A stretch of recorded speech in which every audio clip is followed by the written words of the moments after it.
Alright guys, so welcome back to your end of the world update, and let's talk about the situation in Europe today. Now things are looking really desperate and it looks like the EU is really going to be abandoned. It's critical we don't lose sight of what's happening in that theatre of war, because the more freaked out the Europeans get, the more missteps they will do. We have Starmer already pledging $3 billion annually for the next 100 years. Von der Leyen is also beating the money drums, demanding nearly $1 trillion to rearm Europe. But the worst is yet to come. Elon Musk, who seems to be the man behind the curtain, is now declaring for the United States to leave NATO. From the American perspective, now this sounds pragmatic. You leave NATO and you will be able to save a ton of money. You simply can't afford it when you are already cutting US government jobs. But for Brussels, this is unthinkable. Your entire existence today is to counter Russia, which obviously you can't alone considering the state of your military.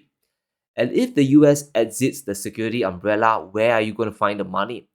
Now, for all his faults, Trump is actually on the money with this one. NATO is being heavily subsidized by the United States. They're all living under a big patron who is paying over $860 billion of a 1.3 trillion defense bill. That's more than two-thirds of the burden. And it's $860 billion every single year. How can the EU afford this? Bond yields are already rising. Tariffs from Trump are also coming. How are they going to conjure this money without imploding their own economies? And chances are Brussels will just issue a ton of war bonds, a ton of EU bonds to rack up one of the biggest rearmaments in modern history. It's quite crazy because markets actually believe Europe's plan will work, and that's why the euro is rising over the past few days, over the past few weeks.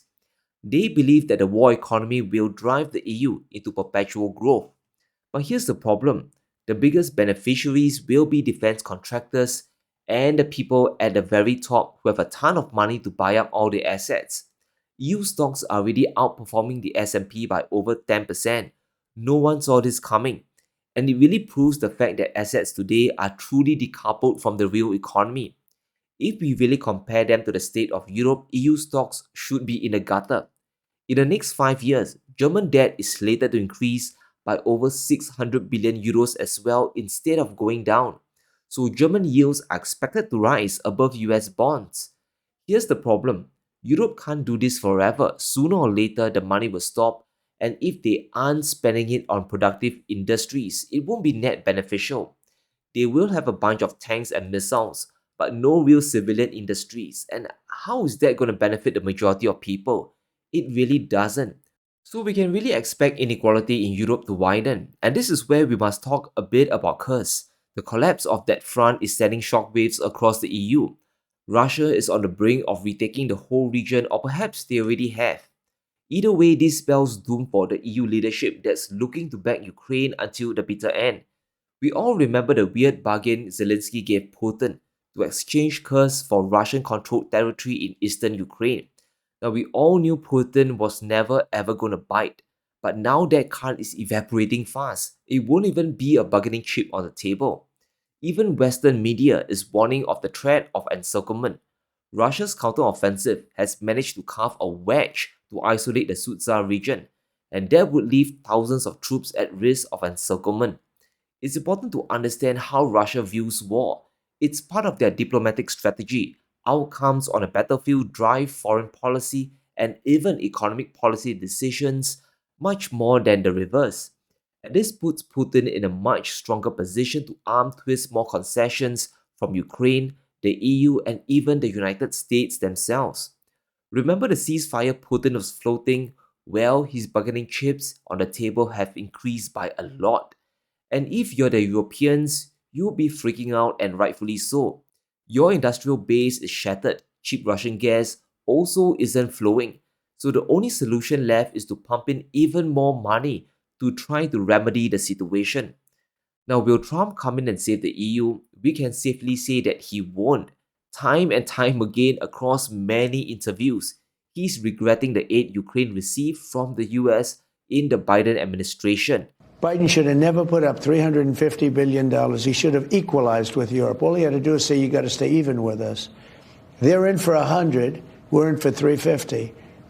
How does that? And we have an ocean in between us, right? We're not in the danger that they are. They are in much greater danger, if you call it danger. He should have never done that. You know, the other thing with Europe that bothers me? They've given Russia more money by far for buying their oil than they put into Ukraine. So they're paying all this money to Russia, and we're in there for $350 billion. It's really interesting when we look at how the EU is responding to the collapse of Kursk and the US leaving Europe. Meloni, for example, is proposing giving Ukraine the security of NATO without the actual membership of the alliance. And this is problematic on so many levels.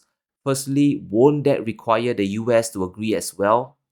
And we all know Trump won't agree to that. In fact, this will push the United States even further away from funding NATO. But let's touch a bit about Putin's ceasefire terms because the West is probably going to choke on them. Understand the environment we are in. Russia holds a very strong edge, both on the battlefield and in diplomacy with the US. So Putin can demand a lot, and we can see what he's asking from the West today. Russia is demanding a withdrawal from the annexed regions, including the Donetsk and Luhansk Oblasts. It's really clear that Russia wants to flush Ukrainian presence out of there to eventually claim the regions. Trump and the defense secretary has hinted on many occasions that the captured territories would probably be ceded to Russia. So this is most likely just some kind of administrative step. The second condition is more straightforward and is non-negotiable for peace.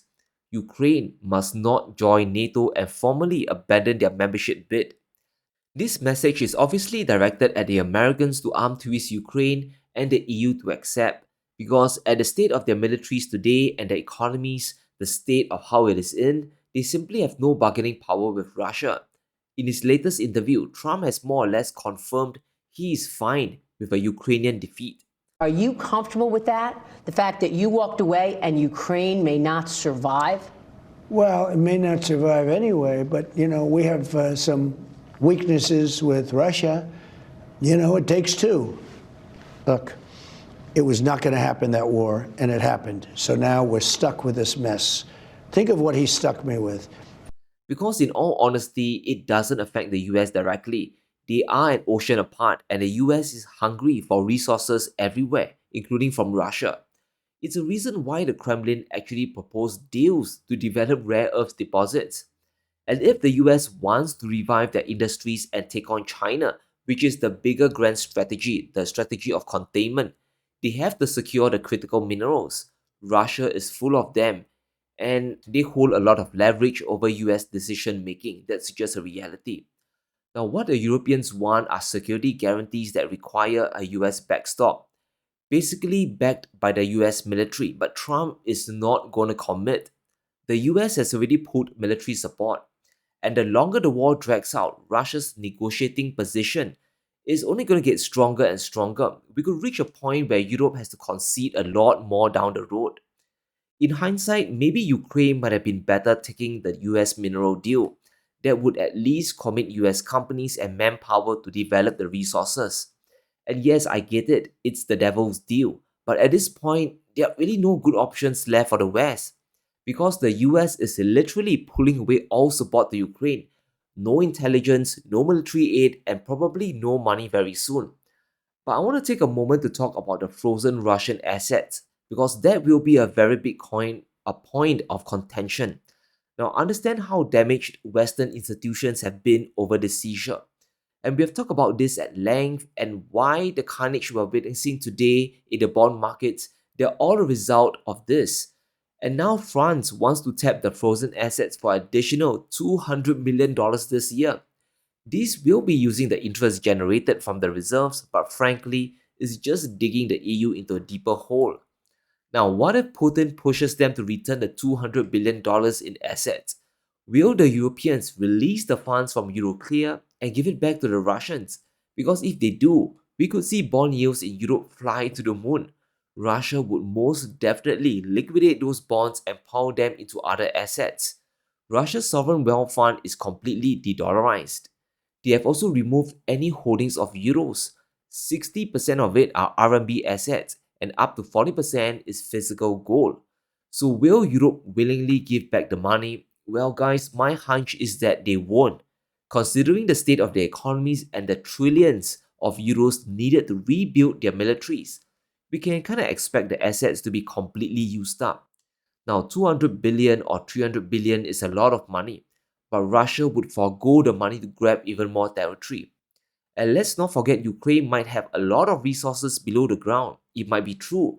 It is also the breadbasket of the world. And this would reinforce Russia's position as a commodity giant.